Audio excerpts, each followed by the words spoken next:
Hey guys, welcome back to my channel sign with Nikhil में। तो आप सब कैसे हैं? आशा करता हूं कि आप सब अच्छे होंगे। और आज हम लोग देखेंगे इतिहास लेखन ग्रीक रोमन परंपरा। अब हमें इतिहास लेखन में ग्रीक रोमन लोगों का क्या योगदान था इतिहास लेखन में और उनकी क्या परंपरा थी, उन्हें हम अच्छे से आज देखेंगे। ग्रीक रोमन परंपरा। यूनान के प्राचीनतम लेखकों में टेसियस तथा हेरोडोटस के नाम प्रसिद्ध हैं। टेसियस ईरान का राजवेद था तथा उसने ईरानी अधिकारियों द्वारा ही भारत के विषय में जानकारी प्राप्त की थी। अब यूनान के प्राचीनतम लेखों में कौन कौन लेखक प्रसिद्ध थे? एक टेशियस और हेरोडोटस। ठीक है। और टेशियस कौन था? तो ईरान का वो राजवेद था। ठीक है। हेरोडोटस को इतिहास का पिता कहा जाता है। आप लोगों को पता होगा हेरोडोटस को इतिहास का पिता कहा जाता है।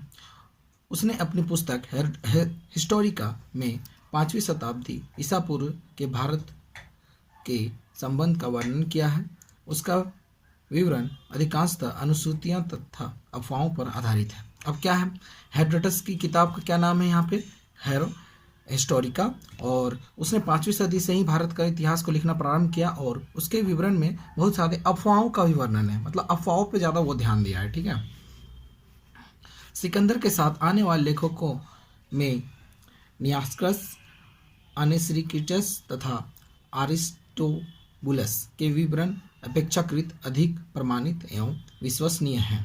अब जो सिकंदर के साथ लेखक आए थे उनका क्या नाम था? नियाक्रस, अनेसिक्रिटस, अरिस्टोबुलस।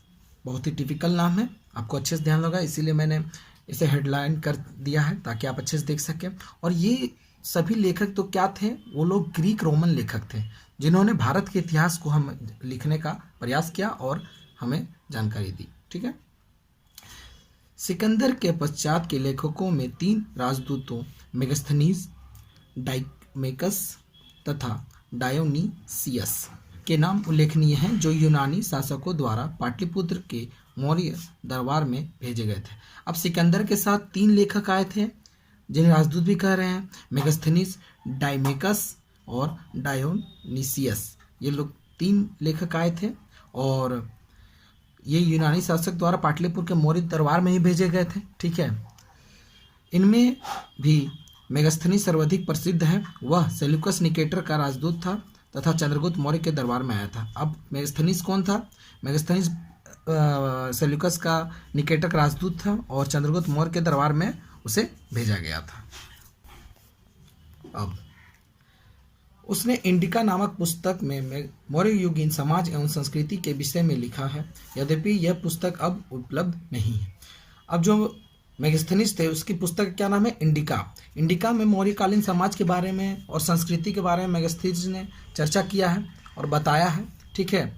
मगर अब ये इंडिका पुस्तक हमें ओरिजिनल रूप में नहीं मिलती है। इसके कुछ कुछ अवशेष हैं जिनके माध्यम से ही हम इस काल के बारे में पता करते हैं। इंडिका नामक पुस्तक में मौर्य युगीन सभ्यता के बारे पता चलता है और वस्तुतः यूनानियों द्वारा भारत के संबंध में प्राप्त ज्ञान राशि में संबंध अमूल्य रत्न है। अब ये इंडिका जो पुस्तक है मौर्य युगीन के बारे में बताती है हमें और यूनानियों द्वारा भारत में के संबंध में प्राप्त ज्ञान राशि से सबसे अमूल्य रत्न है। मतलब कहा गया है कि इंडिका बहुत ही अमूल्य रत्न के समान है, जिससे हमें मौर्य युगीन सभ्यता के बारे में पता चला। ठीक है। अन्य ग्रंथों में पेरिप्लस ऑफ द इरिथियन सी, ये क्या है? पेरिप्लस ऑफ इरिथियन सी, ये एक ग्रंथ है। टॉलमी का भूगोल, ये टॉलमी एक इतिहासकार, उनका क्या, उन्होंने किस में योगदान दिया? भूगोल में दिया। ठीक है। प्लिनी का नेचुरल हिस्ट्री। अब प्लिनी जो थे वो कौन से बुक लिखे थे? नेचुरल हिस्ट्री के बारे में लिखे थे। आदि का उल्लेख किया जा सकता है। अब रोमन और ग्रीक लेखकों में आपके पेरिप्लस ऑफ द इरिथियन सी के बारे में बुक है, वो हमारे इतिहास को जानने में मदद करते हैं। टॉलमी के भूगोल से हमें इतिहास के बारे में जानकारी मिलती है। और प्लिनी की नेचुरल हिस्ट्री जो उनकी लिखी हुई पुस्तक के है उससे हमें जानकारी मिलती है। और यही उन्होंने अपने अपने विषयों को पकड़ा और उसी विषय में उन लोगों ने इतिहास लिखना प्रारंभ कर दिया। ठीक है। पेरिप्लस का लेखन 80 ईस्वी के लगभग हिंद महासागर की यात्रा पर आया था। अब जो पेरिप्लस थे उनकी लेखन 80 ईस्वी में आया था और इस पे आया था हिंद महासागर की यात्रा पर आया था कि हिंद महासागर में उनकी यात्रा कैसी रही, उनके विषय में वो आया था। ठीक है, उसने उसके बंदरगाह तथा व्यापारिक वस्तुओं का विवरण दिया है। प्राचीन भारत के समुद्रीय व्यापार के ज्ञान के लिए उसका विवरण बड़ा उपयोगी। अब पालनी के जो पेरिप्लस की जो विवरण है, जो समुद्री व्यापार के विवरण के लिए अति आवश्यक जानकारी प्रदान करती है। ठीक है, दूसरी शताब्दी ईस्वी में टॉलमी ने भारत का भूगोल लिखा था। अब दूसरी शताब्दी में कौन से आए लेखक? टॉलमी नाम के लेखक आए और उन्होंने किस पे बुक लिखी? तो भूगोल के ऊपर बुक लिखी। और प्लिनी का ग्रंथ प्रथम शताब्दी ईस्वी का है। और प्लिनी का जो बुक है वो कब का है? तो वो है प्रथम ईस्वी का है। इससे भारतीय पशु, पेड़ पौधे, खनिज आदि का ज्ञान मिलता है। और प्लिनी है उनके बुक में हमें किसके बारे में जानकारी मिलती है? पशुओं, पेड़ पौधों, खनिज तथा आदि का हमें ज्ञान मिलता है। तो हम देख सकते हैं और समझ सकते हैं कि कैसे रोमन और ग्रीक लेखकों ने हमारे इतिहास को जानने में कैसे मदद की और उनकी क्या परंपरा रही लिखने की। तो उन लोगों ने किसी खास विषय वस्तु को पकड़ा और अपने इतिहास को लिखना प्रारंभ किया। इसी के माध्यम से हमें यह जानकारी मिलती है।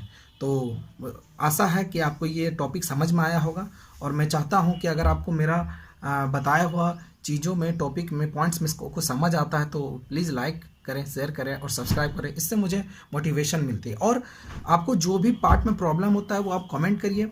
और एक चीज़ कि अगर आपको जो भी पार्ट मेरा अच्छा लगता है उसे ज़रूर कमेंट करके बताएं ताकि मुझे भी अच्छा लगे। ठीक है, थैंक यू।